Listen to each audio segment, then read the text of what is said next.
he wasn't in support. And they na baby. So he was looking for an opportunity. Yes. Bibi window kitwe bi no no to say Adam mo. No, I don't Israel. So he was looking for window kitwe. And they at 76. Or perception is around for no sponsor terrorists. And yes. So now people were saying that North Korea sakwe kwatietie yo high. Yeah. Ono so yeah, one king and one dey say king Kim Fonkwa. Odon ana Iran. Ntiade na onko ehonum. No so mu no mu de omusika ye omu de omagu de men kra no oka Trump abawru aho mire bi o. Yes. Omu de omusika ye but we de omusika no de sponsor terrorist for. Na me hwa akwa ya na say ade we de enye ne ebe sha ase a boil woni mu anada kope o si no say Israel for ko na menya uzo no so some like the yibi ma Jews for no. Yes. Ana pa wa to asho mu so sa say if it's about the leader say leader no ewu ano ma point the ba bema ba send the ban take over as the supreme leader na say onim the US for na here and say oma build the base ahodo wo countries ya Africa kra obi pimo Botswana omo base wo ho te base ya bi na ko mba be bi wo ha sorry nti say now the cases on base no ma build the building say ntokwa no sorry na emu oden on base no ba bi weapons ni bi wo ho no they would want to release weapons. Said that is the idea. Say omo ba na so me release free Botswana, it means that Botswana you are in support once wo Iran too will fight you back. Say no na Iran for so you see the case. Arab countries in say Gulf countries in say omo hwe omu yi ti dan say Dubai crowd no ma to ba kwa mani omu and mre bi omu uti omu foreign minister na also the communicate ko ba omu say omu ni bone but base ni won kwa de omu so beto ase base no and indirectly we are not fighting you directly we are not fighting you, we are fighting against the base na no against the base na no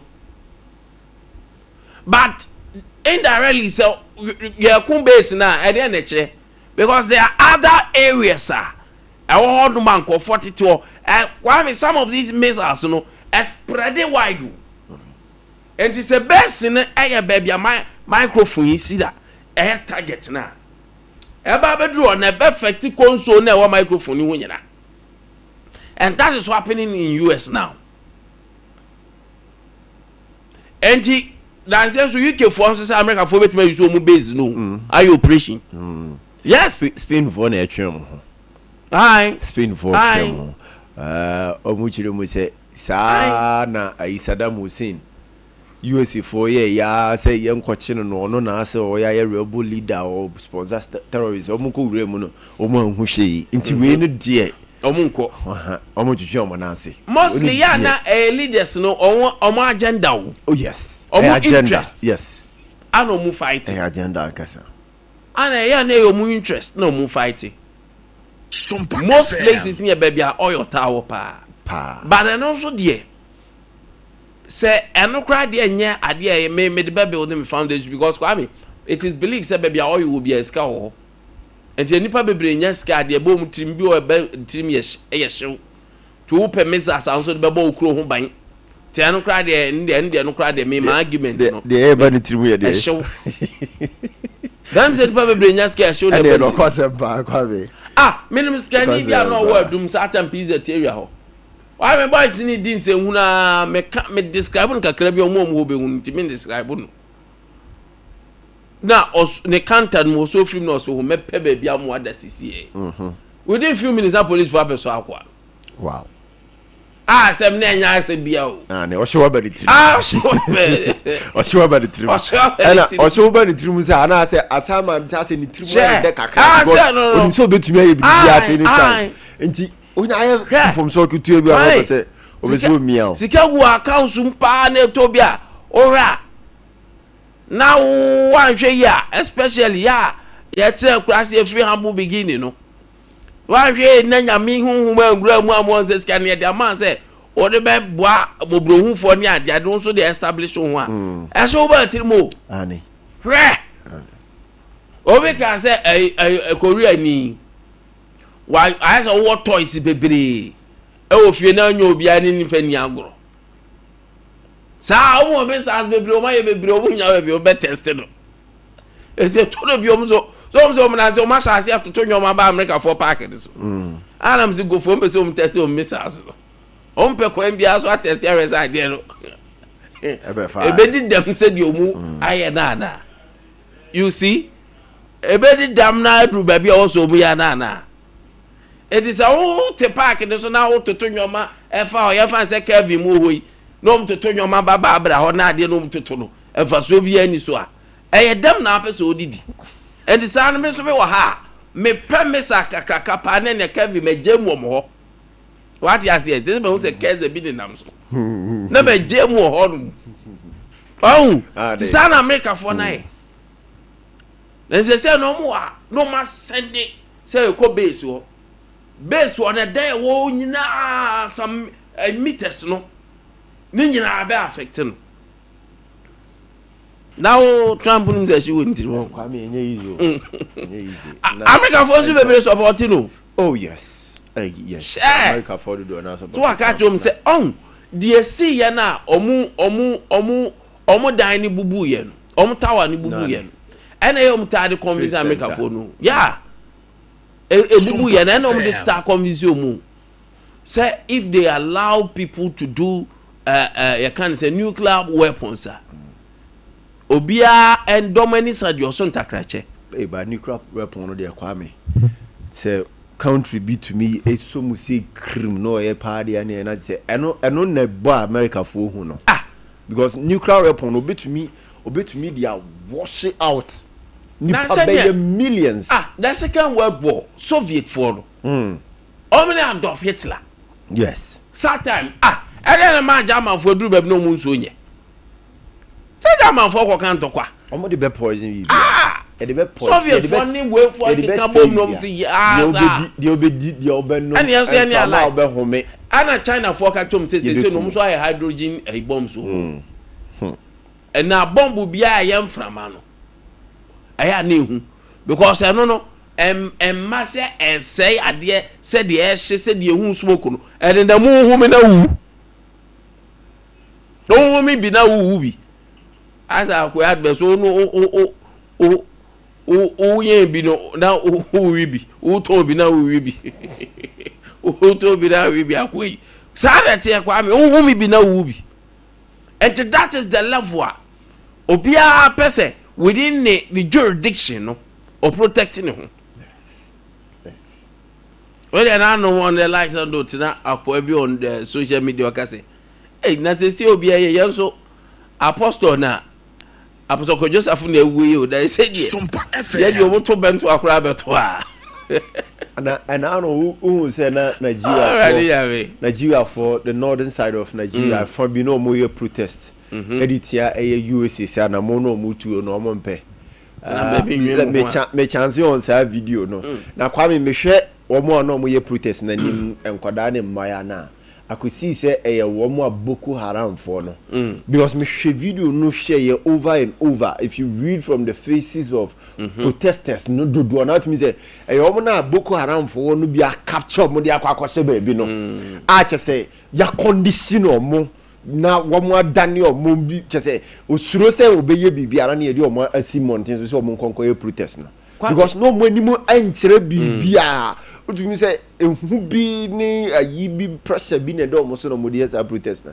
me hu ya me stress and am say Nigeria for so na lafia say no ade no kwase me wom ni say Iran Islamic country state and at the end of day omo ni say it is attack on a religion and I understand what you say I understand say but baby drew baby na make us say Gulf for no so much who you say Gulf states most of them are Islamic countries and at the end of day say Iran say or attack it United Arab Emirates or Dubai.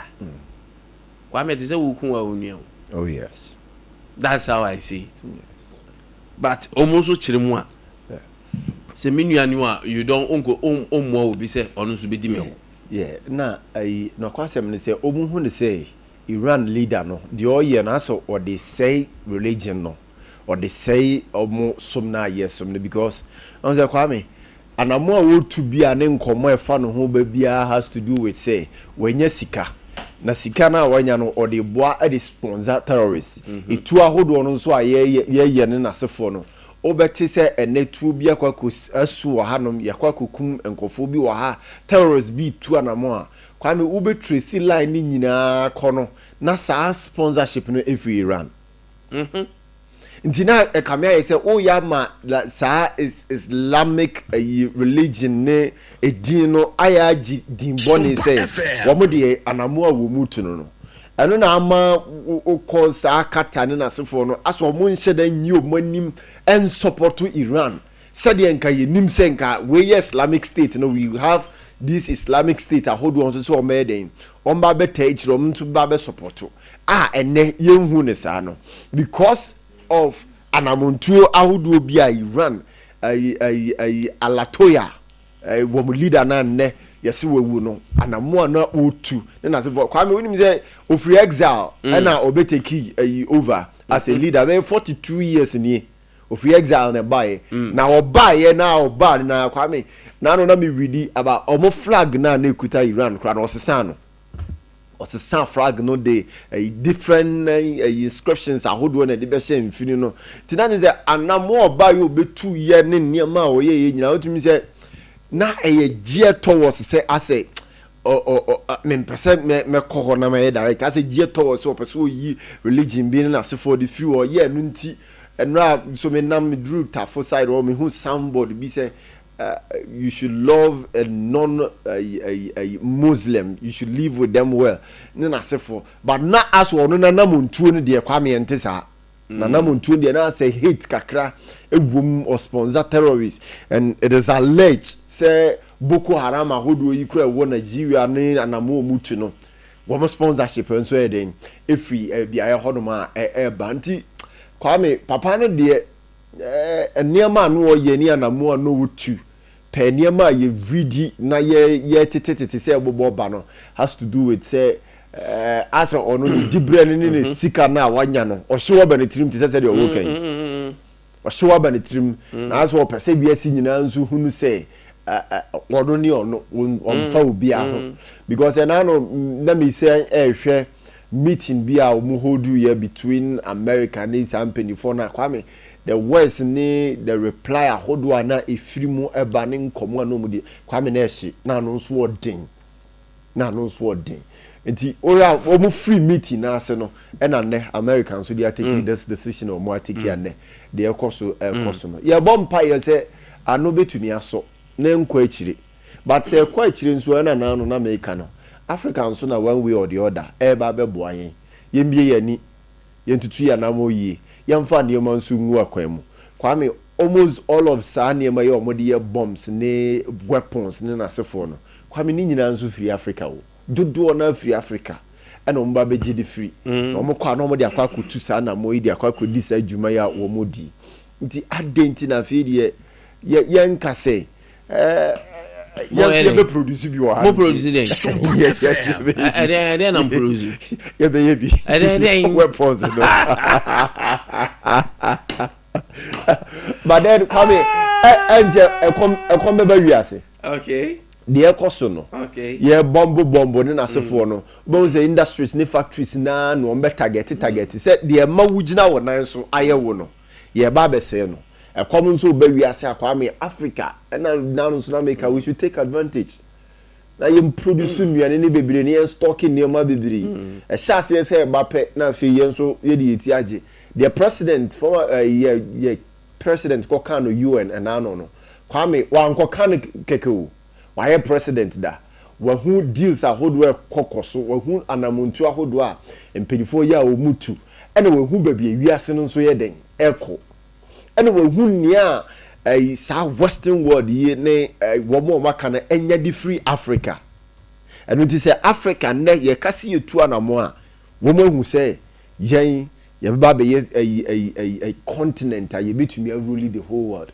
So I side with the president, and I think say a brasso to African leaders no was say ye firm now you take valiant decisions ahodoa ebetumi aboa Africans no na ye tumi atu anamo because oya Burkina Faso and now mo ye nioma efe tiso mo ye nioma efa. It means that Africans, we can do it. We are capable of managing our own affairs. So let's begin to do some of these things. Ni enjoy selfish interest na person men komenya ne twananti ni mafuni na sefo no enjoy amoyen openi amoyen wa me me you free Iran, Israel, US. They say where Israel credit aba from US for Beijing nyina ana e kontokwa no. One of the things that I pay me person here inflation. Right, one say and run there commissioner for rent control din komo. Yes. Now can be Ghana Statistical Service di abase. Enyama am I 3.3 no year on month on inflation. Ade ba ko pa ewom ne say eba edanya rent akosoro pa month on month. Come here say every month bia we phase of increment or ayim edan to mum ebe aduane nso a enuane pa no so ebo kosoro fufuo ne nkwan fufuo ne live soup fufuo ne katenkwan fufuo ne abenkwan anane niama inflation pa affect ne pa dokono ne fish king ya kan say fufuo awachi amabi diama inflation kosoro ejina kofo we mienu pa that means ohwa Ghana ha amanfo value fufuo ne soup no ana dokono ne fish no enti anu na inflation e called back go be the almighty ojina ne position even a money still krano parava sauce but the rate in it say fufuo ne dokono ne fish na say na the babra koto bro ne 5 Ghana na saying babra we say na ni na be kan wasem kedi baba akodia o kedi baba akwase e me no ka wo wasem wasem oba new is gobe 5 cd ni mo de samuta akoto you see eti Kwame sanya amba wedo aka ho na inflation do since 2021 yenya inflation aba from seda inflation makacho say kwan ya ye fa so to nyomem enyoma ma said ye aba from since 2021 but and kebaba for more if not her rent ana fei Kwame ade ba ko mi hu wo mu pa so and e nokre private school school fees Sompa FM in the attacking international schools no school fees I was say afi we year on year month on month private school for school fees equal sort of pa where the about me be found say Kwame is high time a young facelift of so called Saito schools no where me say our Saito schools bia you will not believe say Saito me school me coin no me nyini na mu say na Saito garrison soldier lie Kwame bibia no na eche say Saito tesna nkasa eyo ye kan say soldier for and head of schools no oh yeah mama ya me mama refindi the oba Sompa Nkomwe ono so no headmistress I work for guy I think don't know service those days no Kwame at na private school be ya yenye bi but okọ government schools ni bi say pa aban so obesi be about 600 classrooms or 600,000 whatever to also close the gap award private and government schools no Kwame ya no ya ding some years ago schools under trees hey still bebre schools in bebre under the streets schools ni bi kura Kwame kay under trees and kay far better than omu classroom omu. There are certain schools Kwame if you look at the pictures now a diner ya hwe kura na and they not move for near omu sa diner kura na eye death trap schools dine bi ohonma ye see Georgesburg time ebesi ne ehu any proper facelift your classrooms bebre ho a omo board no kura tutu ene bebre na kura how many schools na emu use chalkboard bebre na use marker boards and so schools in bo do one ma chalkboard no tutu say dey unta kan blackboard no satam na e ko school near the car battery your bobo na de agum na ye de afaso no say na adi ya said pa me teachers o me de ensa ne adi fa Sompa FM ya be pa hu ya mobo say adi ne beti bekuye yo maka chon say make sure say bin come on your classrooms ni bi o Kevin get some of these classrooms for me a o konkrase na e bi kra nya nkrase sa o classroom a o say school dynasty on a sugar say you a sugar and let me tell my cousin say man come me man bi one way stand watch ya no dija and teacher ni no kra jamu cha de no tetwetwe da o bejai ane na ni referee de o kire we kra de efu oh Kevin we there bi o ho etumi crack ya ma otumi say we saito ayo we saito in private school oh we kra de efe enche no otumi say je say abu ni na mu say Kwame pillars ni bi ube hu say na abubu abubu na sensen ho me say we kra de efe etimu ko school mo da mo em say mo MC for me say mo ye that be for ma ha we just say we dey quart wedi oh we just what we dey say a classroom oh we dey a classroom gina na me say sometimes Kwame me was am say enti sebi previous any pa ba dey we okay Kevin don't worry I'll get some of my phone for you don't worry crowd don't worry me wo Eastman Prusi for dey bi wo ho what me wo bebre sem dey waka to say enkurase ne dey me chini a me wo bebre obi won so a menya bi nso online so ama hwe maza mo de mo listen Kevin de sem de mo de mo hu hwe da odi we abeto so we eve kra o de me ba we that's why it's even nice oh bro so Kwame your education system no ayade a omani kra anyi omuhu they are not happy because the kind of facility are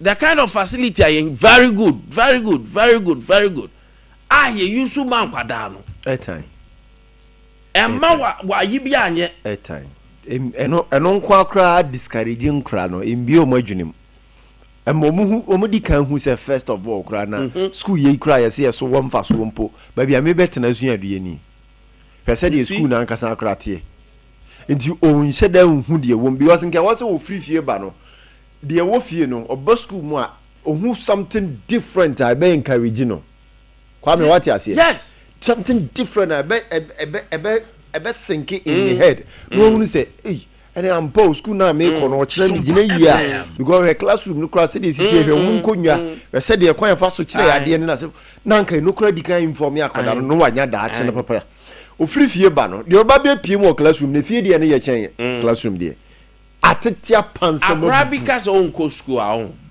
ya na me blame akrabite ba bia ye koye health screening na akra no ye di ba week o school time duru bia no su so me hu ne say yesusa no ebi onu ma on be so be ko school a na teacher ni bi bu unnecessary o ya na e bu anase bibi wo ho a ehunu na akra no school mu anase akra na bon ti school nya ne de enti me ara mbuza akra nse I don't know person be go school akra kito senior school honye na me senior school honye say wontimi ncheche mu ya no pa na me dada na me to tofi na me to biscuit bi ka ho na me to ayi omu juice kitu emi monidi e ka ho ana me ne kwa ni odi machi kwa me ko hu school ana me say sentina akra no person be kodo anya akra ne photo da na school we die o de man na ya aba na ya aba ise on koda uncle that's what I'm doing. I'm school ni when I'm saying I'm debut. Enya omo public ayo toilet na make o. I'm school ni. Enya Kwame na enye. Kwame. Because me say die na atakwame na yesi no. Me so me hu bia na say here public toilet ana ye consumption ni bi. Na atakwame na de bre agu so na be kona as a balance no me say school die. Wow. Yeah. Enti bo ba ko si wanim na bo ba ko te so. Wow. Enti mumu oska wo fie dia te se dia akura iti we na wanya kofo galo ni bi na de bukato o de bukato so ai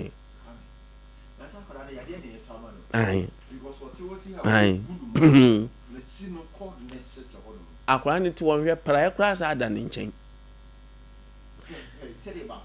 enti na be pese me hu se public school teachers no omu na ye professionals ana yedi omu akwantitiye mu omasua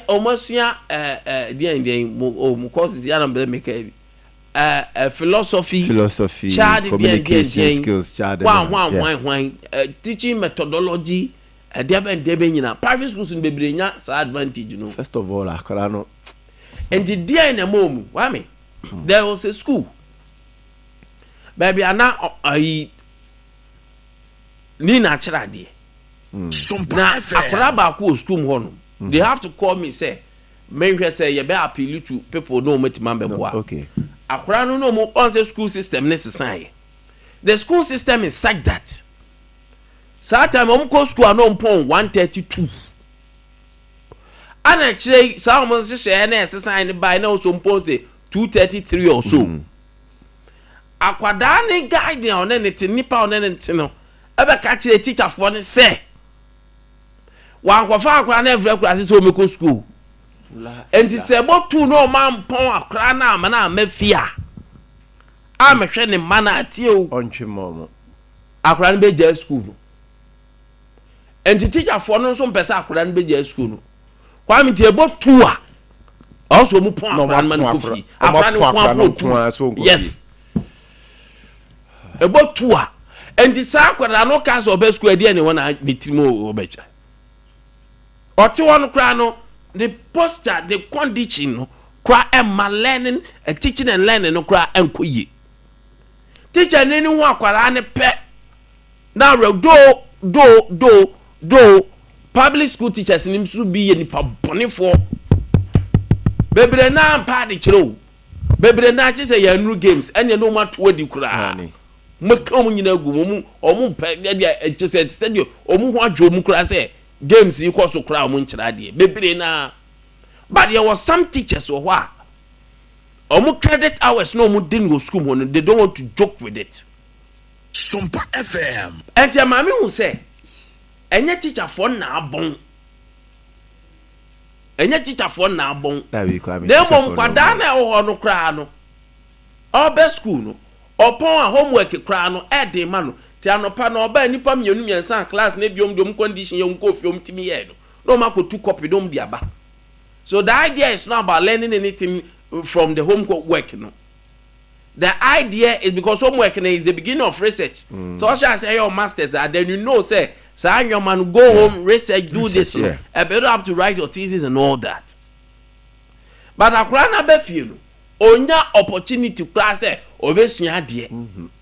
Ebi oba no oba be Dr. Mensa na oba kejeti ho anoba pizza abeton yomo ana okojina traffic obi nso ho afi no obesia kwa afumu akodo enti oba be do school mu no wabre no deba bi ho kran so oba nso onidi ye oba onidi hwe eya na bi kase sa chama na koko family ye de nkura ne ye no I no cry ma wa kwada no opportunity go school obeba no na wakobua farm kakra ade asa Kwame ebia no akonya bobobi na ade atwere homework kakra nti wo nyame adom na ye sharp kakra ti nipa 100 ne be wie school or sa community na emu 2-3 penny be yi wo ewo academic level bebre nso be yi wo farming nim Kwame pese me bisa question bi me to me bisa of course pese me bisa question say the ehunu wo TV so sisi ai ni sa school diner sugar no ebi da so organa ha Kwame bebre me pese me bubo ebi da so Ashanti region bebre ebi wo western bebre central northern Ghana ha bebre da so Kwame I've been in Mako western recently nyebe Mako ayo recently Mako Bono region Mako the northern region the upper east upper west area Kwame I know Ashanti region I have region I know areas I can prove to you that some of these schools are still in existence bebre ho Kwame bebre ho na say we kra dey fe we tonton as a bamboo pampronom dia ye kama Kwame any way dey mesrew me dey foul anya manyo na my special appeal bi Sompa FM WhatsApp line na da so no say next schools ni bi da so exist here o mu ntwa bi pictures o yo be mu bebre no mfa kuro no ne babia school no wo no emfa mra mo mfa nto sa WhatsApp line 0509438500 0509438500 say ne ya da so schools under trees schools are womotiti nwiase ana wom classroom kura sugar ebubu ebi tena form ene sua de ebi etena boso ene sua de a teacher fo ebi kura blackboard no kura fa kura wire free ho no mugina omuntwa wobodi omuntwa picture ne video no omfa sound kakra mfa achi mfa send ye na chena yenyi ne mvanchire Ghana for some penny ampa bibisa da so ho e pesi ehunu sampa ebi da so ho ana we dey make us be ya search in internet na dey atoso but ya pen reality say wo awutie ye ni ba bia wo bi awutie ye modas wo schools bia nkoda tena from sei etwro schools ankoda tinua sei esua de schools a utumi say school dan just a sugar abu just a death trap e de man koda no ana mo de mo mfa sala yi so mfa maye me de Kwame medium anopai metu we dey wo mitirimu ne say bida so ni ho ebi ni ho media dey wo mitirimu no but we want to know say bida so how mo fan say dey because Kwame at this 21st century obi ko wura politics mu enne 6 months pe na Kwame go di ye wasi dan 6 months pe na nipa no wa shada so serious 6 months pe na nipa no afede ne life na sesa me pese me hu Kwame enye me say on sometime will come I'll be showing some videos now my phone say we are not just armchair journalists what you say na ye kan asema ye tu kwan and MCR for the video be better so na Kwame it will tell you about how an city na utu kwan kwa some of these areas you will see some of these things sometimes when on TV so again say ewechi and you see say the thing now ye can eni chesa what you say eni chesa Barbara monfa video in MCR for eni chesa I will show you certain video now it tells you say Kwame you do baby all back you have to pack chobos ga clear ya be about why we have come about is over to easy for e do pack here kwanu now what na moto so kwanu now Kwame we travel miles kwanu na yenye complaining kurani bi Sompa travel miles no ma be school there be crowd yes me so mo senti say ade nsuo ni be yiro mbe dom say ade nsuo ni be yiri de mo nko school holiday yeah nsuo nya todia nsuo to na eyiria yes nsuo ni yiri fa kwan mu ase kwan ni wozeti eyiria nkora ni nyina omutimi nko school ya places otra e kanu so na nkora na ko school ya obiamya baby o wa otna kanu mu that work school wa me hwe video we ya ohu me ana mteto na poku pese na tie anim ekura bi a ye kwa ase no ekura bi a ye kwa ase re la ila hwekwan re baby ye ko hwekwan na akura ne eyom asphalt road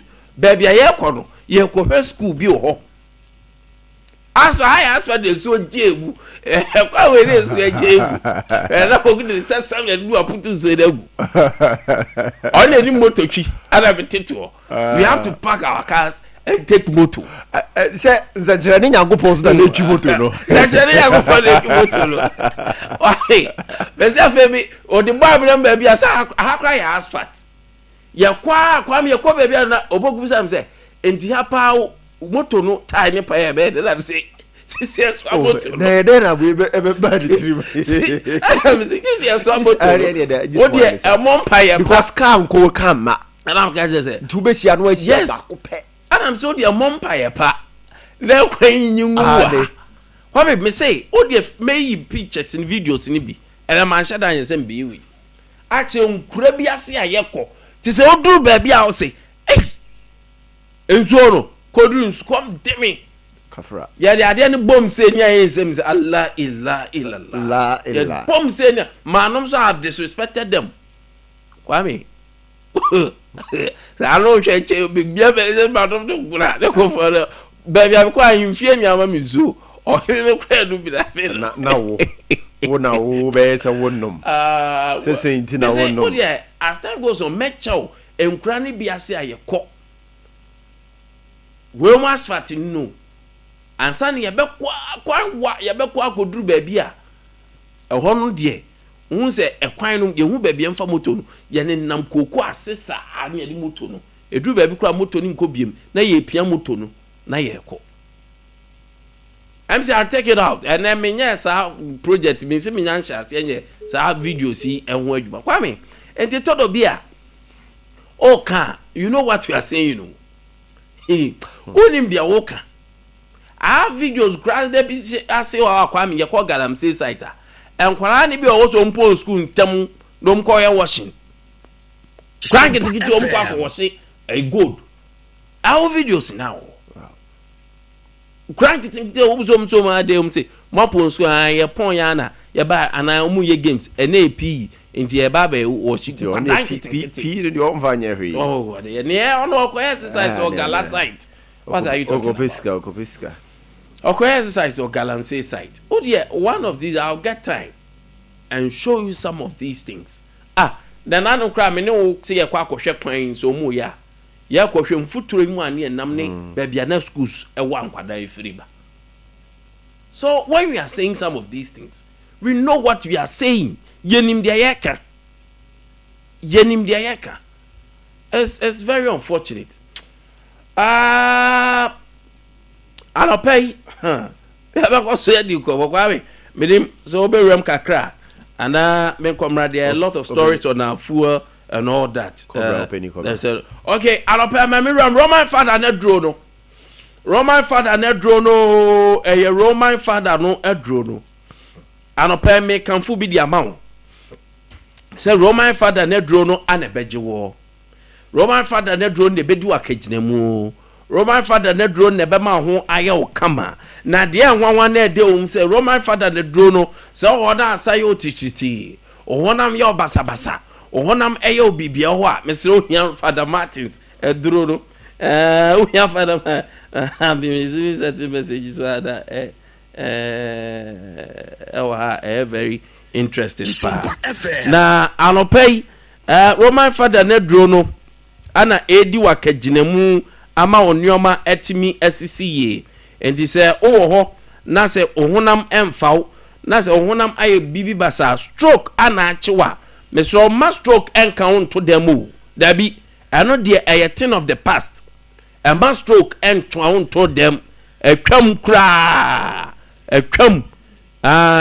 kra nti anopa mesra wa Roman father no edro no ana kwajibi for stroke away pressure diabetes ana di unya Roman father no edro no na eno enya bamu a ye watu adi meso yade bia ya kwankro no eho no kra na ho adansidie no doso yade bia obi wo se menum Roman father edro no se na me hu yem titiriti nso me pressure asa me ho se me ko check nyoma aba fom me ko ye we aba fom eno ana e cho se Roman father duro no e ya ade a ebeboa wo anopa yu nyanya wo dia nya wo dia 0247 919 122 0247 919 122 and 0552 668517 0552 668517 na anopai onso so kwaje vodie Polytank Sumo Super Tank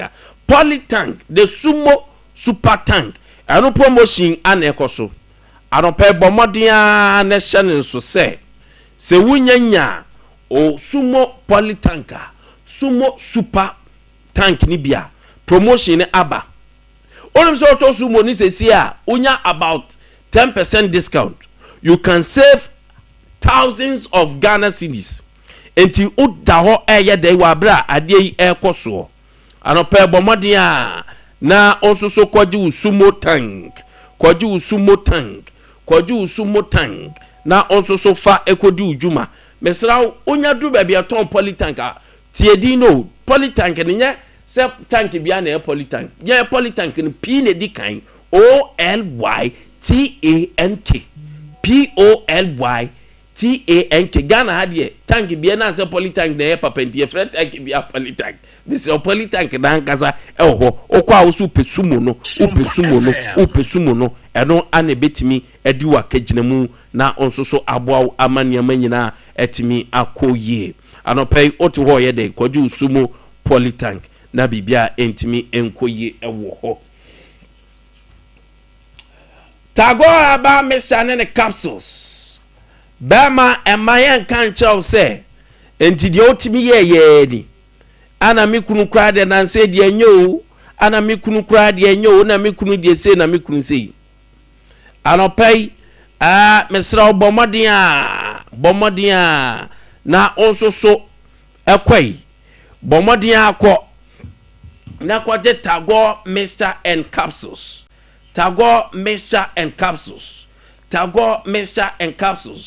na erectile misfunction impotence eboa yinako impotence eboa ayina fi ho low libido ema ne memem osi media minya tinka yade o enya normal atinka ni wa enya normal unya tago herbal mixture and capsules anopa infections ahodo ni nyina ebedwane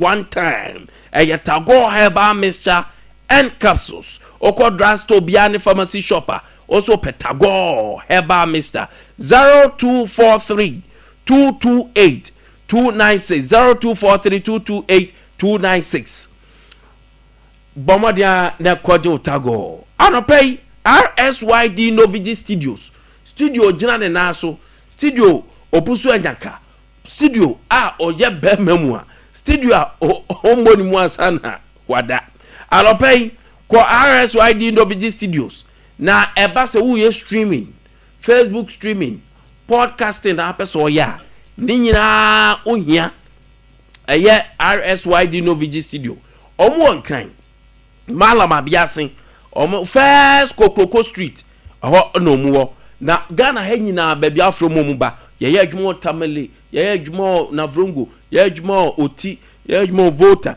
ye adwuma ba bia ba free bia beba 057 471 5778 utwa movie ya wo directors papa au handle cameras no camera directors wo mbeboa wo from 057 471 5778 and 030 397 4822 030 397 4822 na afei bray na yenyina yenkamom na yen create something together arapesi atika ni mamubu ntonjem 21st clinic extra diabetes or hypertension or yade bia ulcer ne wo so anase ho a wonam tisi ye wanya STIs ni infections ahodo no musa nemmom sciatica na ye expert pa yen ya hwehwe makofa ba hunu de enti symptoms sciatica ni ba wo de tena wo na mubungu dem tena wo na asem mfa ase rapture eye the sciatica expert wo ho ahyase atutu abra na yɛmfa massage machine sisu so physiotherapist papa onom so nyina wo so emmoa wo aropai misrawo eye modern bo na abebo na modern bo no so ya pomden 21st clinic me kamfo ama usisi ase etwenwa abesi wo nantina sciatica o nerves no ho ba asem 0540311311 0540311311 0249311311 aropai ye wo Kumasi ehwa overseas junction Alpha radio ne ben na Sompa abebo adem ewo ehwa ha Sompa for ne wosoro na 21st for wo fom sa elso na oboase o cancel quarters call junction oho na abehu yen Accra Dome market ubehu yen Sunyane ubehu yen ewo regional hospital yani ne dia numhwe Nkransa Brey Tachiman Mobile GN Bank dadan mo ubehu yen 0249311311 0249311311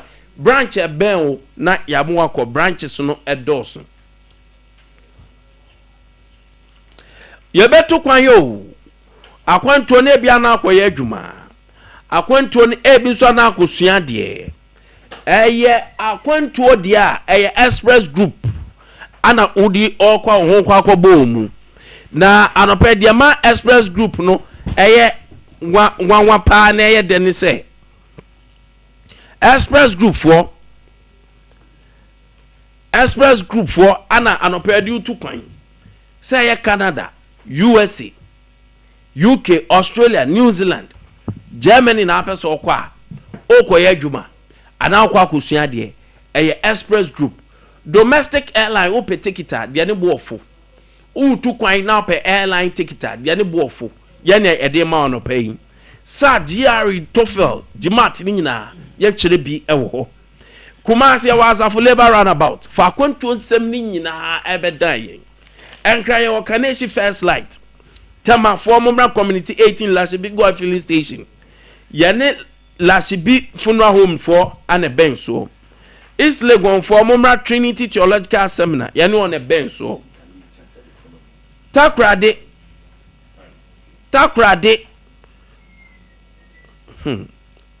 takrade eja kon takrade for mumfa mani nche mo hot and store fast food Tunyan Silver House building yani high court and a bench so sanso ana obatamala e otamale teaching hospital baby ani for momra the court ho adam behu yen frey 0249 000 0 nyamiensa 448 one mafa numbers na frey nyina mo customer service papa o de mamu 0249 000 448 050 8111 3431 yemiensa 050 8111 343 na yamwa eya Kingdom Herbal Center omuna akwafa ba Kingdom Garlic Capsules and Bitters Kingdom Ginseng Power Capsules Tremendous Capsules na de omnie Kingdom Garlic Capsules ni bitters no eya mo bia because no a boosting immune system no immune no eye resistant to eye yade bia umi ne edin say yade be betimekwa faso anopa yam build immune no Kingdom Garlic Capsules no garlic ne wom no eyi anxiety se free or arthritis or na se ohun tutu wapos ni ade numbness titiri honam yo titiri hypertension stroke heart disease cholesterol sadia na dore mesra ohia eye Kingdom Garlic Capsules and Bitters Kingdom Ginseng Power Capsules eno e deal with sexual weakness waist pains mental stress afei be ma unya extra energy eno na edi aboawo tu ho na sisi yo ya wa ye mre ompem a wo e be ma nkwa de Kingdom Ginseng Power Capsules e man yenya mu the almighty tremendous capsules ana eboawo and naturally formulated treaty infio amanfio ya natural say de nyankopon bobo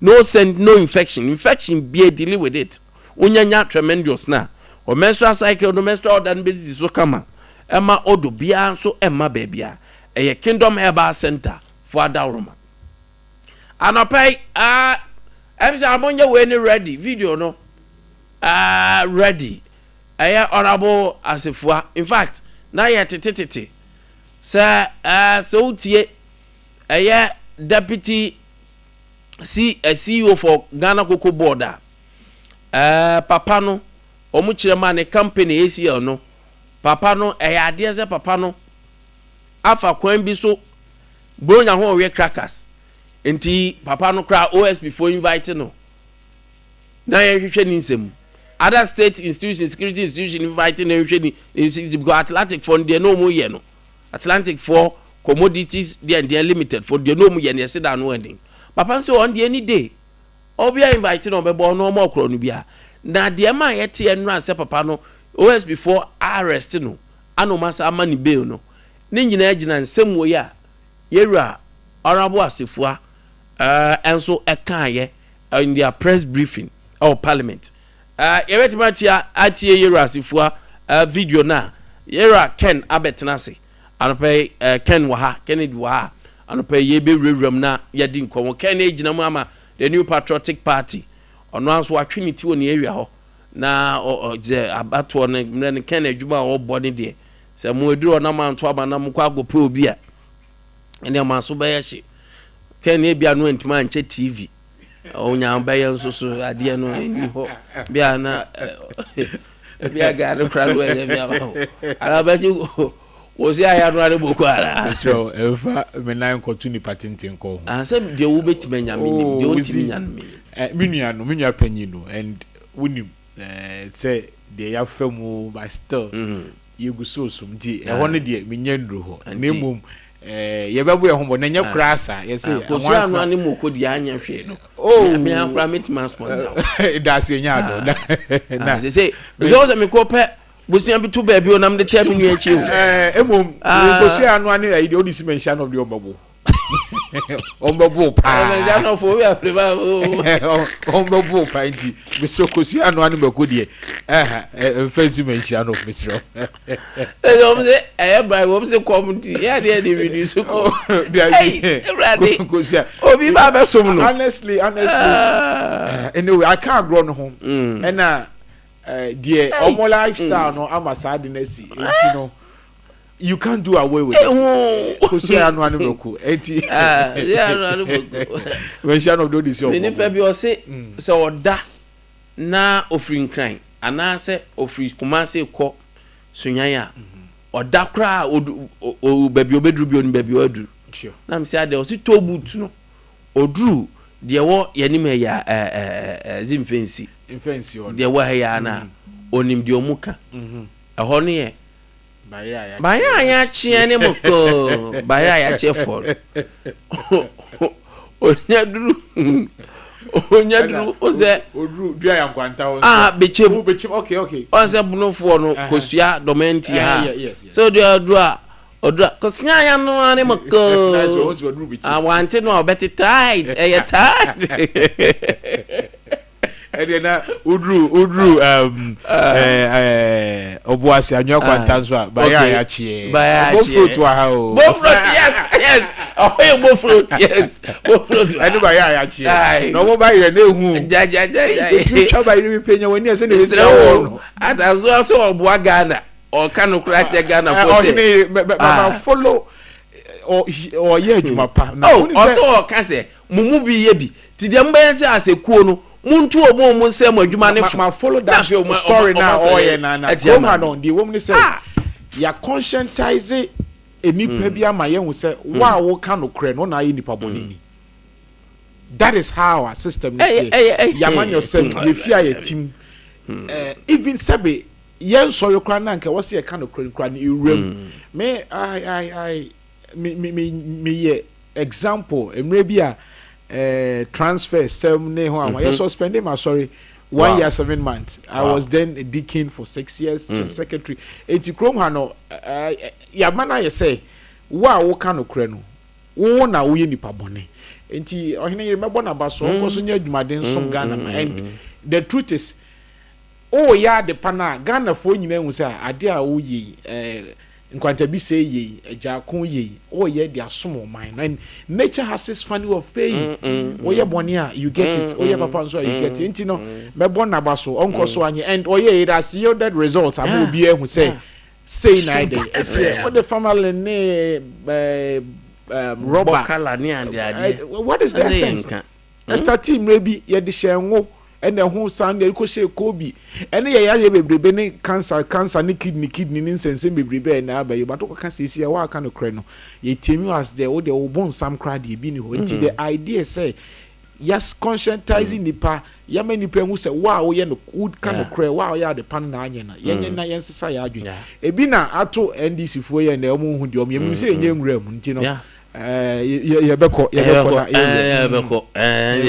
na me wo say wo ka schools ho asem and also my child for so many years and Nkwantabisa yeah my first station am call Bojisango okay na so be classroom no there the TV so you cry there yeah ebi wo ha ben enua wo ne de bo dade ato blog ato na nkra ne to na serious and sometimes yeah manufacturer no you ask what is happening into decentralization na DC any municipals no do they even see what goes on tell me about your teachers asema na me ra ho because me say ta ka DC omo ta ka DC yeah DC see DC ma how you hu DC brother I was like how me say me chair obi a o hwem bia me first station about Sango me free ho number tutuka obuase ho de won say na ye municipality na ye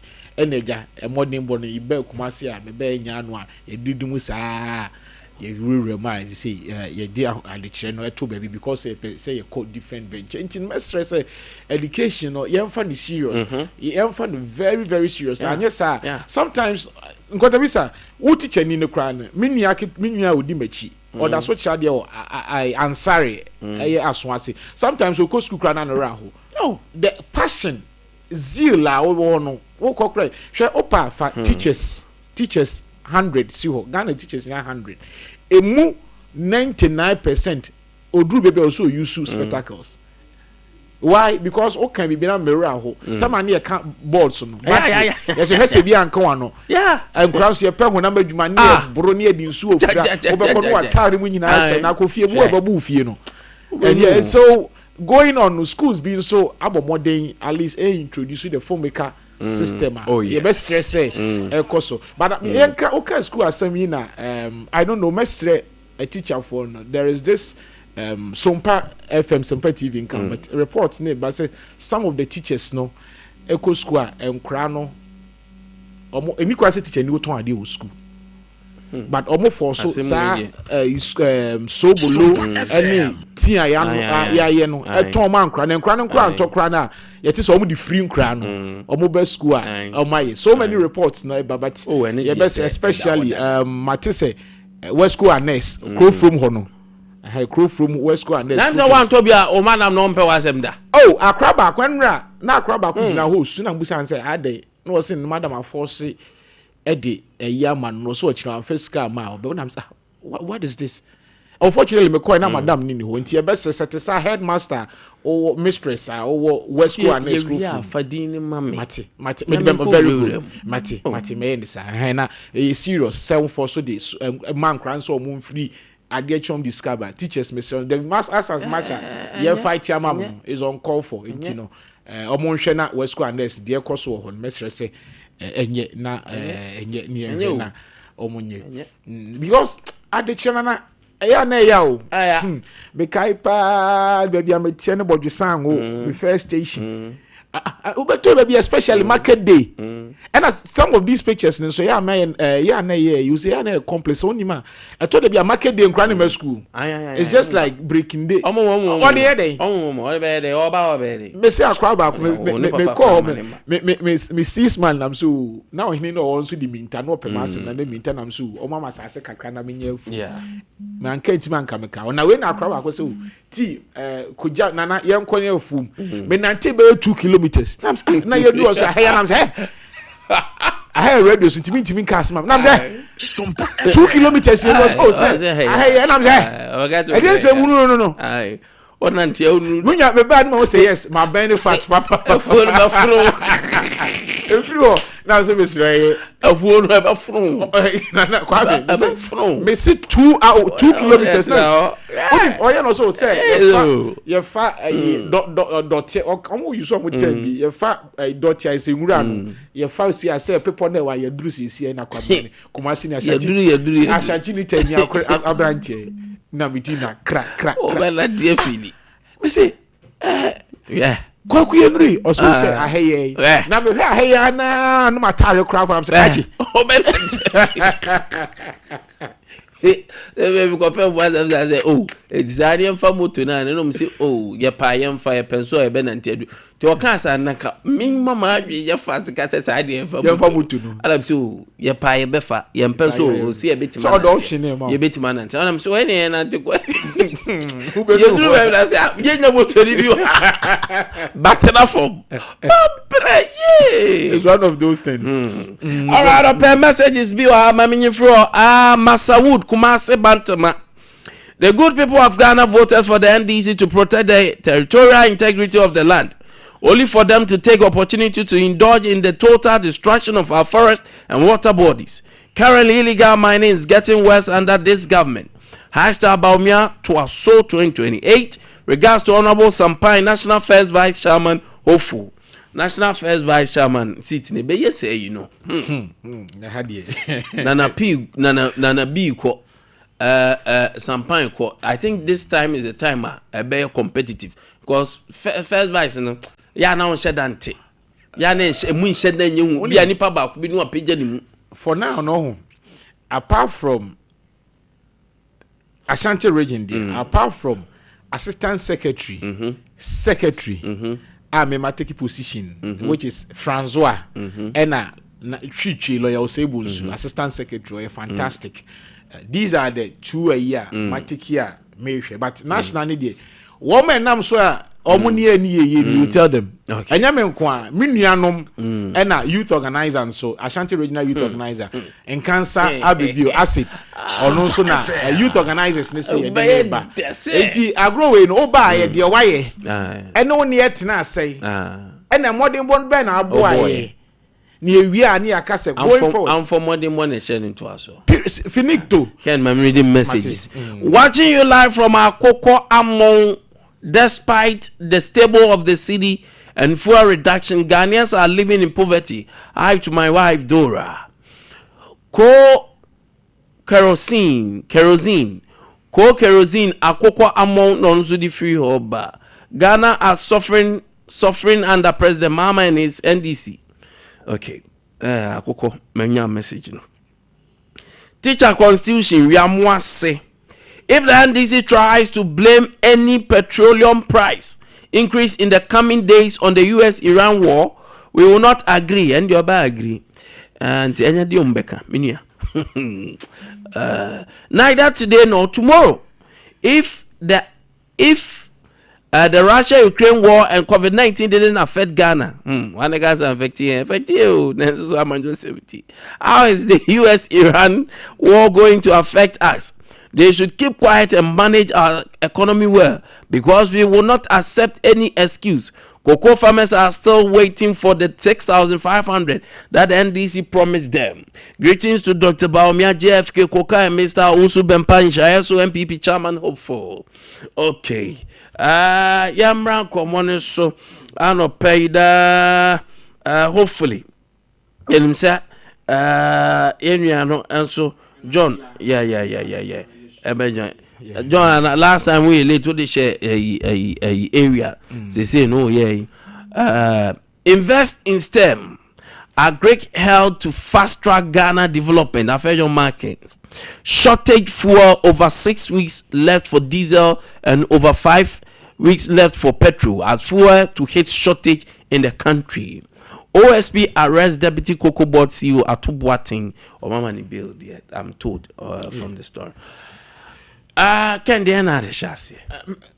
Kwamenkwantapisa mesa dasna mama Jakon happy belated birthday enra namti sodi na wodana matcha mention of a two ahine si ahine na yama obi ahye den say nche e position da so ye consultation e dru ha ye de beba anopai de mera ho na edi enti no beka semera ho and me who say tamaklo ajuji tamaklo I see 5 weeks of fuel yes 5 weeks 6 weeks of diesel okay. 5 weeks for petrol.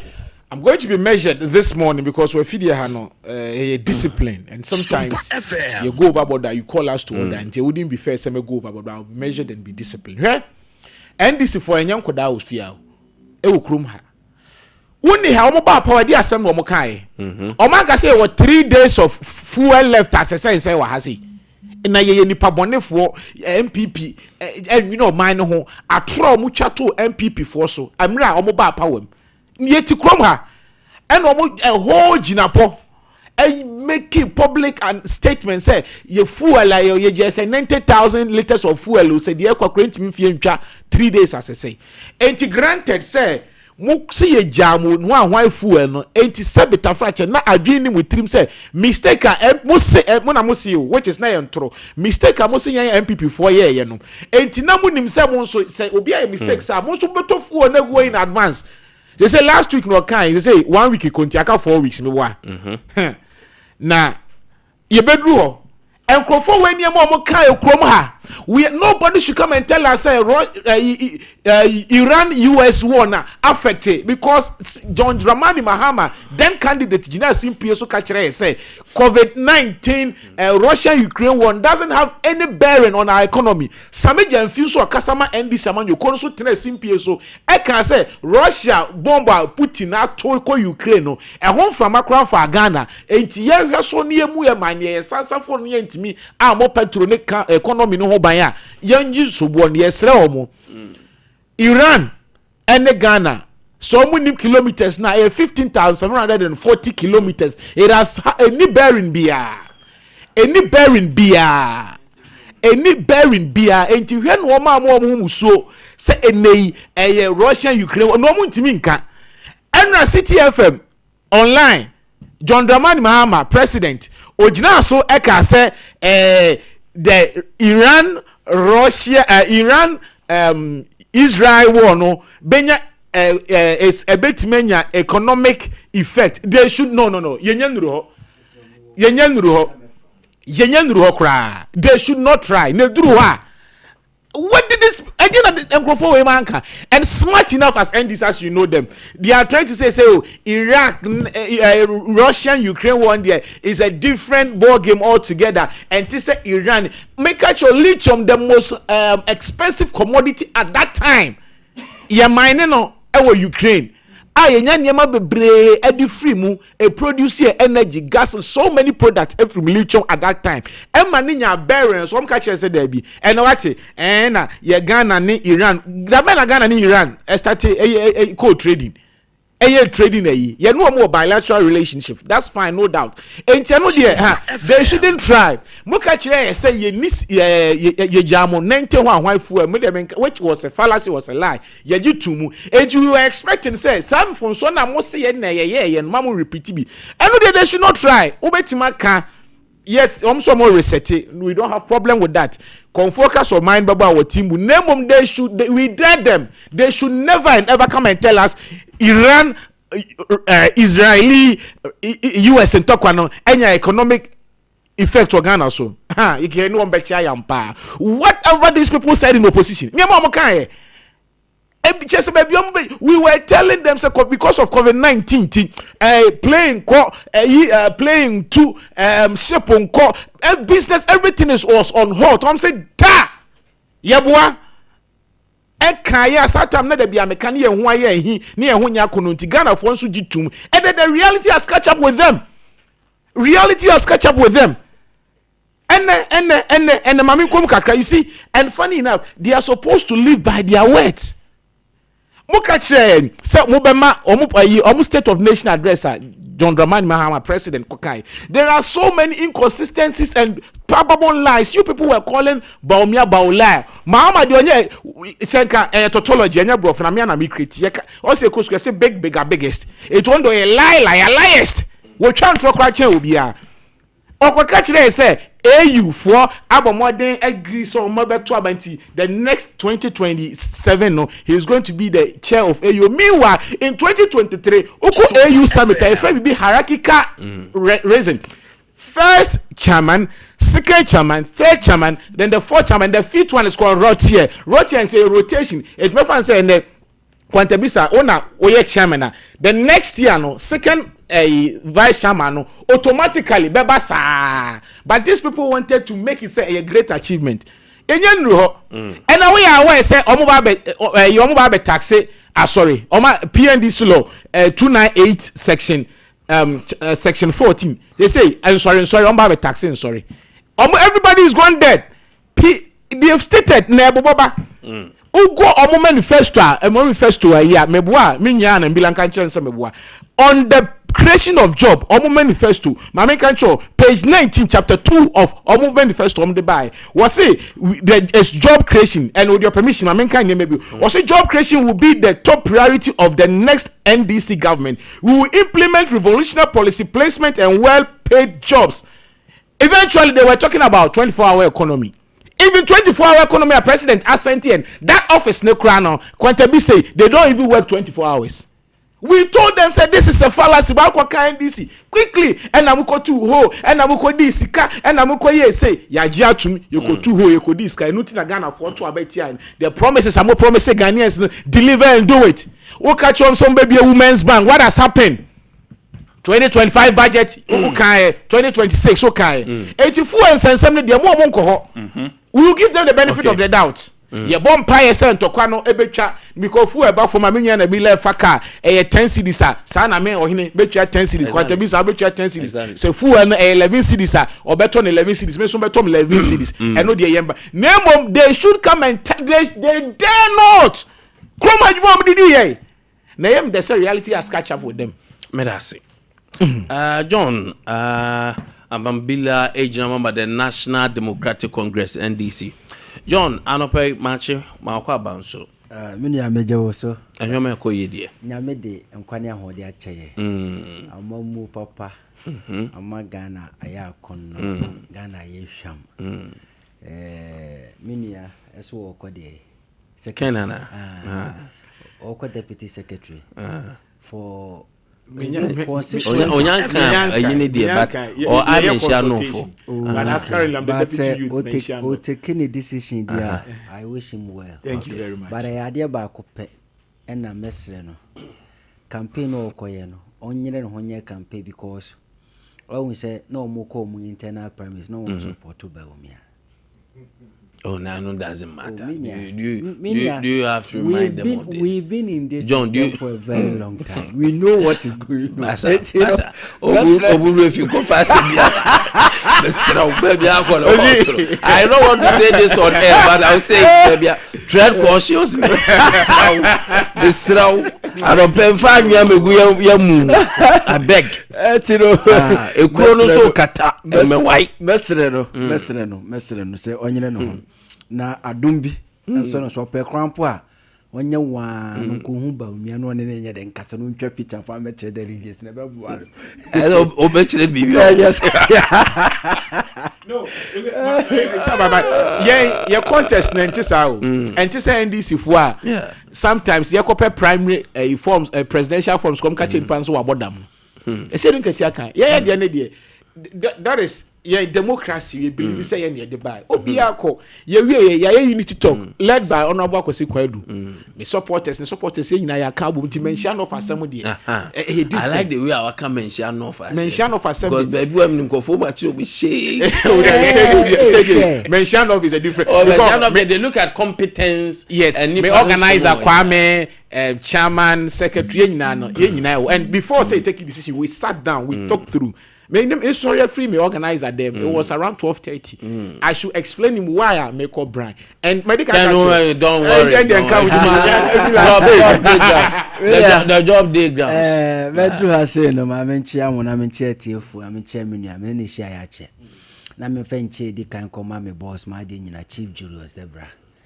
The next to lead, the next hope and the next president of the Republic of Ghana. Ono ena esi ahene ne atu ahene wo NDC mu say I don't declare intention. Be a quiet to moi. What declare intention? Say ye be a quiet to moi. Omobeto Abama, so Ombe Franca to I don't know, man up, Missing what declare intention. Ye no soon train will pay. A brand of beson. I'm a grown and so may say most more Minia may say ye no soon train will pay. A brand of beson. A brand of swan Abba who say, eh, said ye not John better as I walk in and I wouldn't him the way day. Walker. It is Chief Julius de Bradier on Namunsum, so new neighbor. Na Obuboba no Bebu Baba, no Boba Wieswa, Ghana for Begina too. Na Yadina Bay or Penini or Ghana has a Michiano when a Juma son Kua Obo, Ediaboy Ura John Dramani Mahama. Ghana bed, Senior.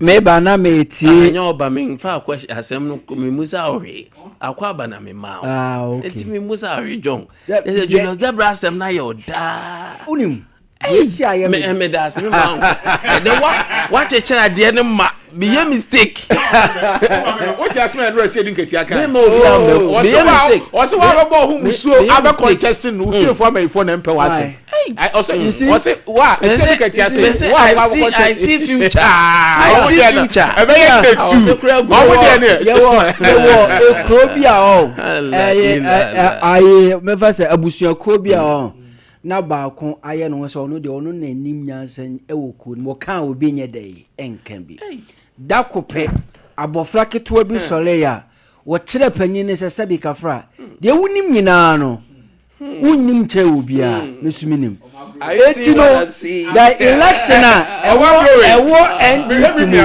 coming 2027 ewo NDC me I believe say the kingmakers of NDC no will give the nod to Chief Julius Debra because so we share survey research me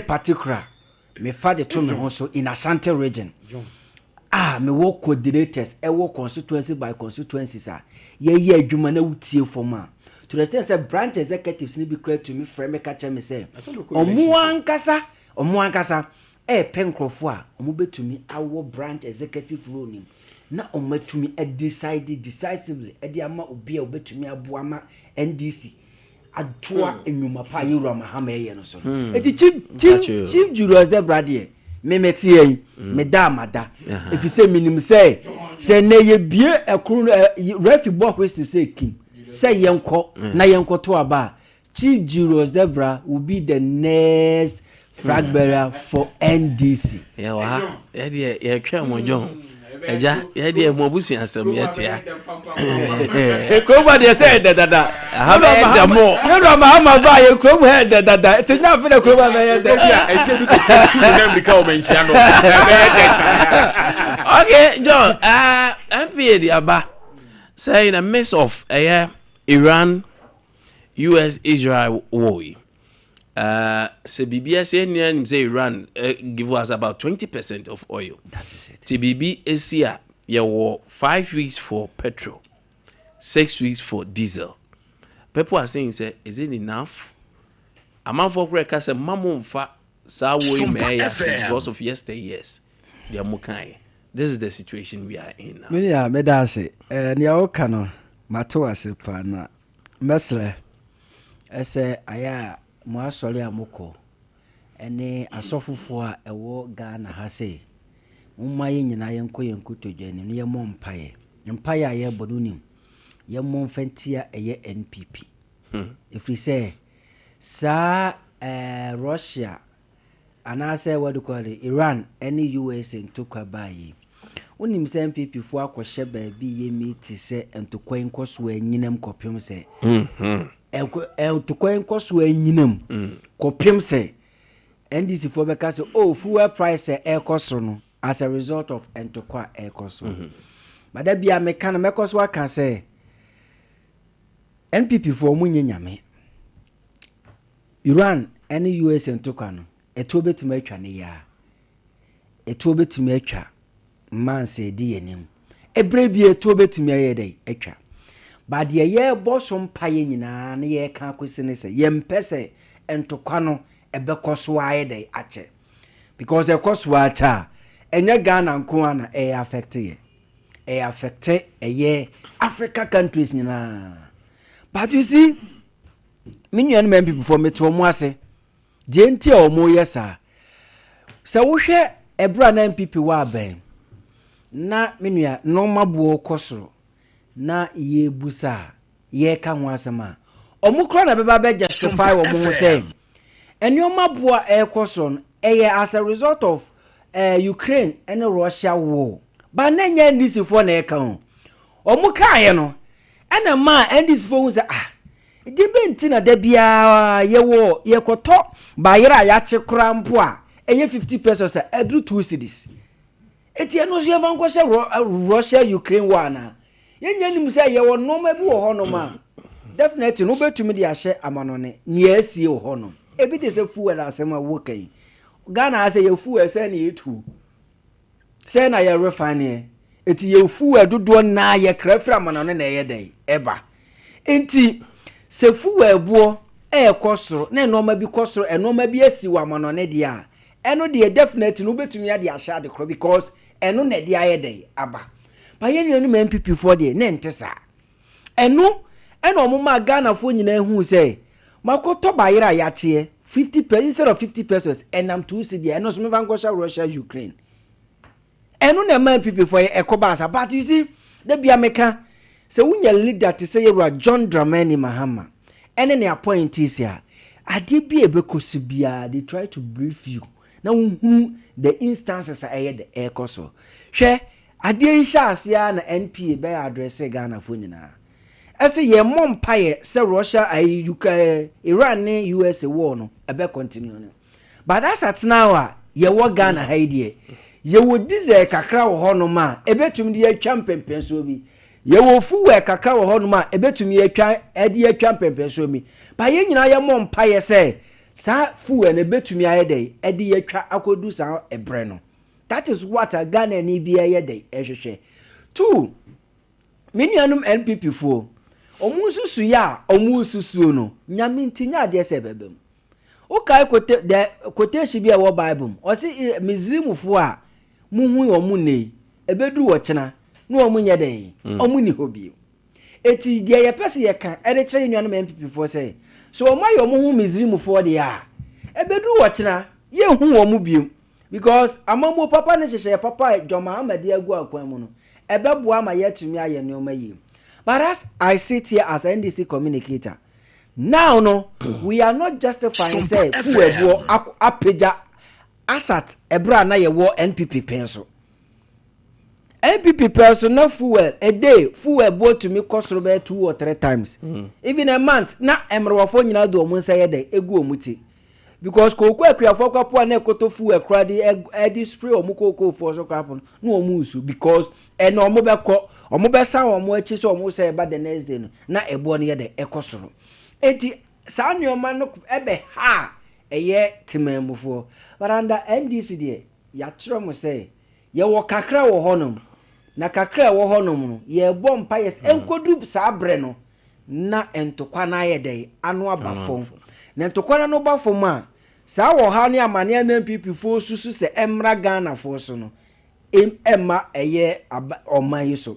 The other aspect of it ne say epenifo say konfu a wotene krom emma kro ne bono ono so wo ye de ebo a wo ka ho bia na se mboa sa bibifo omuto fuel omuto bibia bi edi so omu pai bo nyina omususu ye nyina ene say Iran ene USA entokwa no enkoso a entena se dia minua enya me NDC ni nkwa na meto fuel enya NDC fo nko a CPP fo nko na beto fuel na emom omu so beto fuel ni bi of which ebe affect omo so ye de hihye ye pa egu akwan mu a ena gold board e de hihye ye pa egu akwan se omu to gold dodo na de agu eye Ghana ha se na de anigi asem ewo mu se nu se fuel bo no ye nya fuel a unim se gold bo be kosoro eti se wo kwa ton gold no wa manone a ubenya sika bebrebe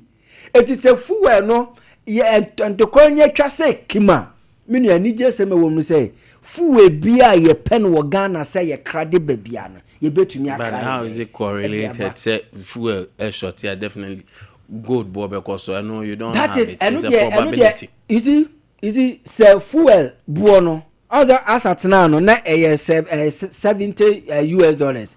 Se see na kodru $72 US ya. Se see no e buono e pega ne mu kakra. The same thing about say gold buono e be kosoro because the other countries are almost produce gold. So it go santo kwano koso say na you see say those countries no so no omo fuel buono emma ba gold buono be kosoro ama wo kwa akoton a wo benya sika bebrebe e de akra no ma bebrebe e de abagana ba de me de manu si e wo ho ene say Ghana for we and this we are not justifying say ebia the normal na esi wo Iran na USA nti normal boy dey economy there be and na me no kaze santo kwa na ikoso but emo na ewo eye 1 million na e ba 60 cedi no say that so 60 cedi ya enioma na eye 2 million na e ba 50 cedi and that so 50 cedi ya cement ya na Ukraine Russia war na eye 1.2 na ba 80 cedi no Iran and US and to kwano menu say ebo no ensa nko 1.2 that so na 80 cedi na that is a prudent management of NDC. Me that say a quick one now, me shall say, John, member back to you with a minority in parliament, a young common Mudifa deputy CEO, Yera Atubwating home, now fe call for OSP, Ruby OSP arresting and crime in Ra, yet his home Samani bill, a beba cocoa board in deputy versus the minority. A quick one. Me that say, my clear the Minia John a factually incorrect on saying this the Oja Bomba Tumfutrogweni MPP and Kobe Bianco Bompire Yenkobe Bianco say na 2024 mo ya near Jan say we ye na a Toby Trimon Yenkobe Bianco Bompire the air can say question ye bisau and how can this force at all is forcing beautiful Tama world price of fuel $153 per barrel no and mo boy 3 so yet so na dey mo say ya to force any problem as he say currently na 70 say because of Ntokwano equal $77 per barrel which why with the science we are looking is not good for Ghana. Yes fix the mo nya nyama yi wo ho because medical car fuel and the buy be tobi also be tobi but say odi twetwa mu say niam abo of no da bia me kokwa adura ko he kom jom ko he. Thank you, Ken. People are crying, people are suffering. Remna favor honorable Asifo Amonso your raising the current deputy CEO. Yeah, and Paibola Vegas or work one hello. Say yeah. Men, you know, as a young politician, be a debia mekoswaka. Na mekoswo to embabuna eya manyosem. Efo. Ese opese oye public leader. And as a public figure. Emra ewo Ghana hase. But the only disadvantage ya a woman is emra na ewo Ghana hano. Yenhwe mrano. Emfa mrana nyede enye juma sa unim se Ghana ha yewo declaration of access at wo hono e kire se unya aban position bia Sompa declare your FM access unim se MMDC is crap no e wo so mu declare mo access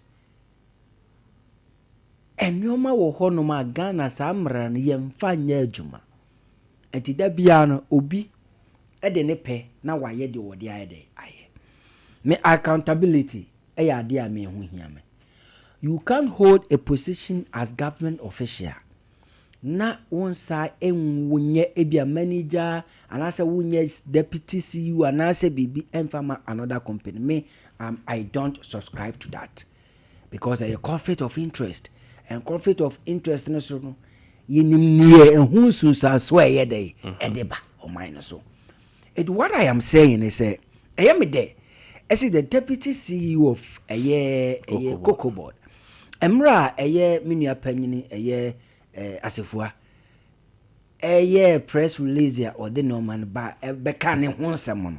One thing I like about the deputy CEO is was saying we come asem na asefo aye de aka. But also catch Dr. Anasa a lawyer asefo say you see being a member of parliament you must cross check your facts before answer na wo de onyoma aye de about one thing. One also wono sa company no a wo mo asefo e kana asem or establish a company no in 2018 and the NPP Abenson was or establish a company na aye adwuma from that time na ebra wo hu say obetumi abenya deputy CEO Sompa FM on January ena or resign here as MD managing director ewo eye that company no. Two or resign one resign ko or resign no ena shareholding eno so no oyi ne ho ye dey efrim ede share enipa foforo ye dey ensa enti asefo nsem a wo kan sabika fra eni nyina so before obenya an appointment on the 5th February 2025 no na wono no woni company no eni twaka bia biem it that so called conflict of interest na MPP for reason no it is neither here nor there but ono there whatever the OSP whatever the Attorney General abe friend say onye ni o invite no for investigation biano he is there he will go and defend himself. So I wasn't so surprised say enra ye friend no OSP friend no na OSP to na no so de na dance die krata ye dey e call ya bronika say friend evidence based or de ko kire eye OSP ampa OSP hu say ampa with all this no any your investigation na ya ewo company mu no say you resign before getting the appointment as deputy CEO. Does it once find a verdict on that man? They arrested him, they gave him bail.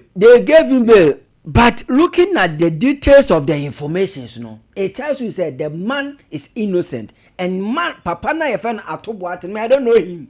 Sabio, asema me kan nyina no, or tekura po na me won ma me ka prebia ni. But the truth is that the man is innocent. The man does not have any alliance with his company as at now. I mean, where the ekase. But the only thing a woman say Ghana has said that we know it. So the moment here, ukura a company be now abanya ba power na ya appoint no. Eno die conflict of what resign. That's still the benefit you have to get as the owner of the company. There, you have resigned as the MD. But the ownership still remains in your name. But you cannot use that company no emfa nye adwuma ewo baabi a wo no. Yeah. Enutina me the CEO of Kokobo kama woni abro nye issue ba ya wo the company no lawyers e call say omonko kama no me can say that is not the right position of the CEO because the lawyers na say what do you call it? The legal institutes na Cocoa Board on. They are mainly sorry for the Cocoa Board. It issues concerning Cocoa Board. And now another cocoa sector one some no more. But private issue there. To me Cocoa Board. What if that lawyers decided to do a pro bono for him? You see, you can't do that. You can do a pro bono, but you can't do that. So far as a meme always say yewo mamefa another unfortunately akamebeka the Afenyo Market versus the Speaker of Parliament case no that's any afama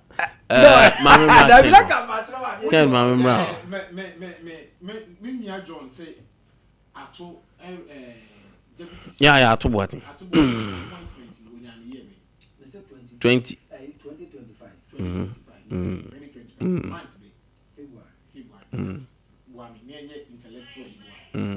yeah, the office of the special prosecutor 20th February no appointment office of the special prosecutor no and I can find verdict no na mama nye me time in our rush omo documenta ye chese still or ye integral part nti was say management limited Management Limited and Atubuatin have both transferred all their assets, blah blah blah, 1,400 ordinary. Now, I'm going to be say it was transferred on 20th January 2025 till 20th January 2025.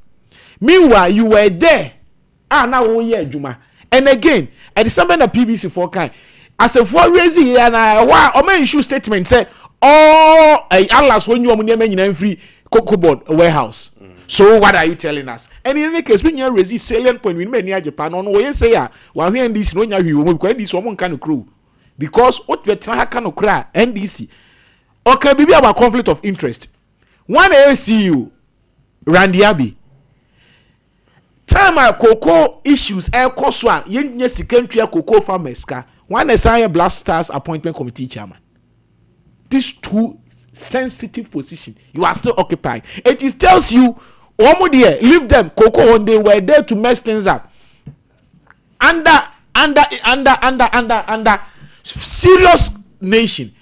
When you are going to something like serious Ghana World Cup committee and this force can almost $30 million a big go actually 13.7 no because the cost school no yes that's my point almost $40 million.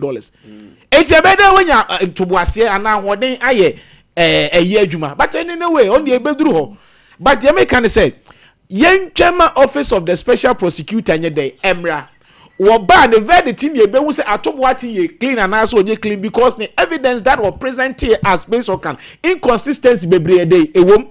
For the purposes of time, to me go through.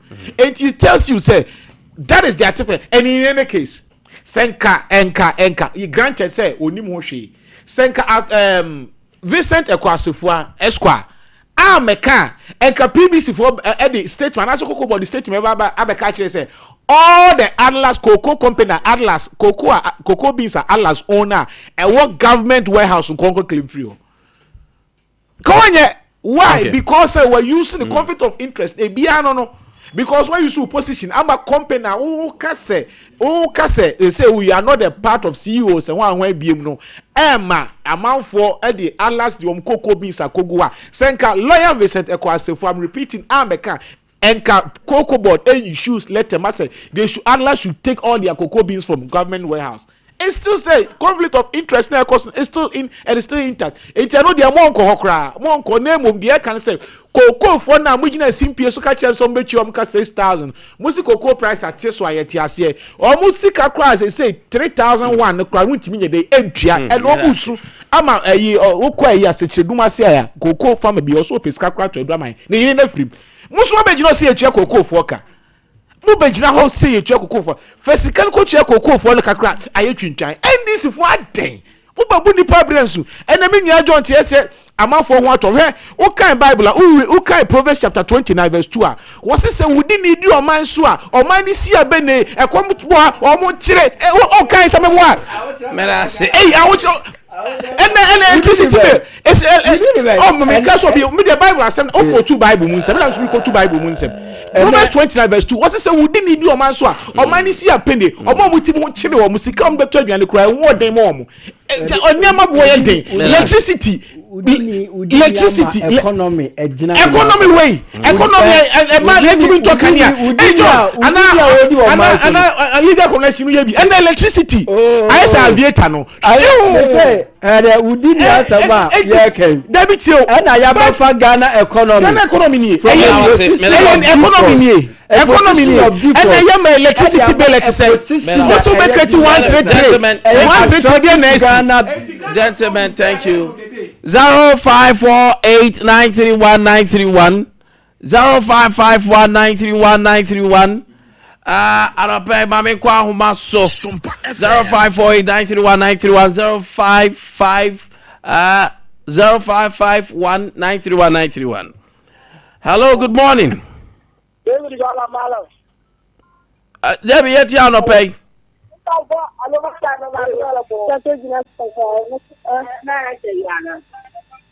Ose Debbie yeti away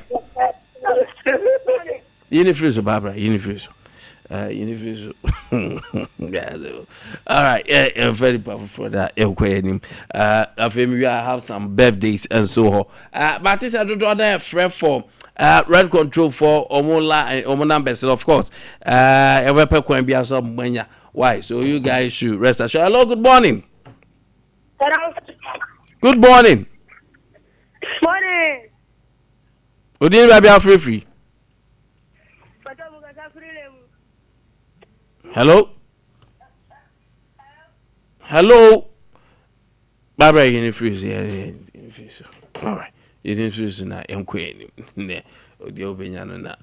Ofra tree radio do only TV no. Say bia yes sir. Me betimate unkan. Hello, good morning. Hello, good morning, sir. Yes, sir. Odin Babia free. Me ka tafi kwai. Good. Me enti anope. But the news no me ka tafi me kwa. Okay. If I come to Sompa and on there. Into money was a Montana Hana. Sompa 94.1 I'm going to get in a way. Coco S2. Also, I have to travel to say. And the one who walk on up a thing economy. And the one who walk on up a 20. Oh, but say John buy on can say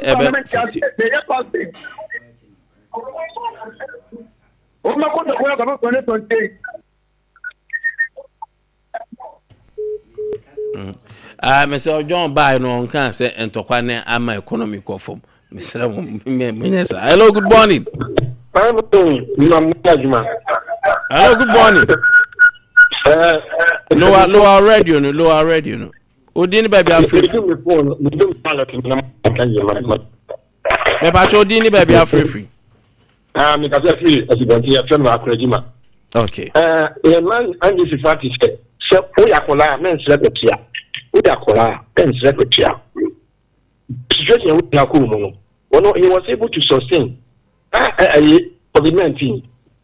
Akufu adu aban bomodi jinem amaga na 4 punch rewo. Only to say compare Iran, Israel, second war. Price no hot than chat and I didn't know from government. What's our quotation? Master, near aircon and yet I didn't yam saying again for you to quinty and I am home chill, madam. Miss Ramo, and this is war. Munye, send us away. Let us say. Hello, good morning. Morning, Pencasia. Open Odin baby afri. Padaro Masako din Midwadu Jankuba. Sak, me and you no pay. You, Mamma Moabasopa, Namintia Chama, or Deno Kokuapia, Chantel Regional No Contest. Danson Namintia Chama Usubempa, on Swinshire Zones, Namintia, Assistant Secretary, Lawyer Bones Retreat. The kind of person mechanism of Enkasi Winnie Canoe. Can you not go Mama Baya? And Mara, you know, could by 2017, the whole 1 year, I want to electricity bill, 1 2 or the water bill. Was I craft at 80% demand down. The Mama by Afiba, Watu, and Kania Nisu Boom Prensa, I get 29%.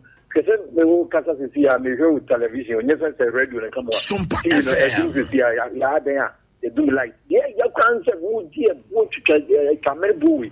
Kanyana so yenzenya wo ka program bi da obetese ya dum kuku kwa fotika what to chichi run there be some times mo dey call Ghana Blasters be kwa support no makudi na we can say na amene ti kaisa what you what they say pickups na kwa 110 Land Cruisers 4 kaisa we na engage me so me kuku di entry nji kama and one so mo do ma no ba kan say border dan dey be you ti kan so amuntua. Thank you. Hello, good morning. Hello, good morning. Yes, Madam Odini baby afri. Pacho make a set you do. Etiano pay. Pacho me pesa make a fa program na mo ya na me pesa make a say. Say I am me say NDC for make a say ya to ya ti kuku ya ti enyama so nti no mo atiti kuku for Omukache kuku kwa fone say emobua efu emudia e nti no mo atiti omutika ni so ya me nti o mo atiti because okweni no no te oti ekwa na ase na o ye o do le free ono nya na ye wo kuma na ye wo kuma na ye to emone oye na de no mo mu ntobi ọmọ ndi sa oye na ye di Ghana ye di wo kom ni aka de kuma si ọmọ anka so ọmọ yo ọmọ oye o ọmọ adungo ni kujango no musu ọmọ anka so ọmọ yo ọmọ ango anti sa uti ekwe ni sika na o kate emo bua ye de ngwa bua ye de ọmọ ekwe ni no no na na mu oloka emo ọmọ bi ọmọ mu ọmọ ekwe ati wa da ọmọ mu ntobi dia wo kuma esi me da se esi thank you very much bara mama fabiem and a birthday sin also MC amomia na and there say ka mama me yi mizo bitiel. All right, happy birthday to Ahoto Simon. Ahoto yesenya me so man honto as your name goes. Yesra Ahoto sonko wa abrabo mawo nyame emfa ho free adumu nko adumu. Simon, happy birthday to you. A happy birthday when so and comma Corporal Felix. Yeah, mancho okay. Bitobia mancho Lieutenant Tobiso and mancho Lance Corporal Tiana Brankin we are why we have a go. Okay, Bamigan Wahayena Lance Corporal, okay. Happy birthday to Lance Corporal Felix Sapon of 4B and Kumasi. Lance Corporal, and there I have 54 now because of you. You say, I'm in dome at the mount, and I would day you say, I'm say, Omo Kuma Swadiana Emrem, way through Chotum Odoire, Akosia Silla of Garden City University, Akosia say, Ododo, na Yame in show, no more tinting, almost Gabi. Happy birthday to Linda Apia of Aguna Central SDA Church. Yes, say Yankuponsha at the Mount Linda. Yes, say Yami say, Onwa Onim di Enchodo Bass as you know, Oman fulfill destiny. Or Central SDA, or Aguna Central SDA Church. Now, we free catch Obi of Sompa TV, Sompa FM, One Oma. Ella Safua NK Omsi nyame enyo kese oya special momo dodo enti no man we show why na be we show enti happy birthday yonko do enkan a happy birthday to Dana Akye Abia, a glorious birthday to you Dana Akye Abia of Ejiso Kumasi. On your birthday I pray that this new year of your life brings you closer to your dreams, fills your heart with joy and believing in yourself because you are capable of achieving great things. May your days be brighter, your path clearer, and your future greater. Way free, Catchy Obi of Sompa TV. Miami, Catchy production. Catchy say Yamisha. Afe Yanko, the next one. Happy birthday, Stella Nana Y Ankuma. Stella, today is your birthday. Happy birthday. You are a teacher of Samtex Oxford Senior High School. Ewo Dunkwa onofin way free Kizito the puncher. Kizito say omo awoda pa ene a special day. And Stella Carnation so say o adofo our tawo chipa. Happy birthday, Stella. And this is to Dora. Happy birthday, Dora. Way free say wisdom. Or the free Barakasi. So wisdom say, oh my happy birthday, Dora. Enjoy this day, enjoy this birthday. Happy birthday to Teresa Buachewa of Central SDA Church, Asante Aguna. And Aguna SDA Church for Mudim birthday pal. Catch changes at Jamama money elders and Sudikium. SDA for minimum diano. Or a dickness on. Tina who pay. Teresa Huchapa. Happy birthday to Teresa Buachewa of Sound Worry. Mifia Mrantin Baby Worry of Central SDA Church, Asante Aguna from Morino, and Kache Obi of Sompa TV. Happy birthday to you. One age now, Mama, details wait it up. About I don't find any creation. Me, baby, my boys. Young, what the next one? Happy birthday to Teresa Asante. Teresa Asante. Yeah, about Teresa. Mose na lumba de mo boy nyum no. Yes, happy birthday to you, precious Teresa. nyame fa nkwa tenten ene wakoma so ade nyina ema wo afi mu afi nyame ma anye nhyirawate. There is a happy birthday to you. Happy birthday to Mercy Albonsu, lawyer. Happy birthday, council. Today is a special day to you. Yes, sir. Nyame say, Omaunko higher height. Mercy Labi Bonsu, Deputy Commission for Human Rights and Administrative Justice. Wajuma wo boni asonko oba Mercy. Council nyame shawate. Nyame no nwie ye. Nyame de ubefra adumu akwa adumu. And happy birthday to you. Enjoy this wonderful day. We free Sompa TV for ne wankasa o Nelson. Minya Nelson so say happy birthday to you. I feel last konko no mo fantos na menko. Happy birthday to you, Becky. Oba Becky. Yes, Otobro sie. Aha, fine girl, obosi pa. Happy birthday to you. Nya John na ware dia. Happy birthday. And then you say nyame hira ne na atom maw. Yes. Nyame mo akoma so ade nyina amrem wate. Aha, nyame fo fra dum kwa dum. Becky. Becky, happy birthday. Nyame yo guys. FCR, thank you so much. Sompa FM. Ambapa. John, yeah, diabolical. Meanwhile.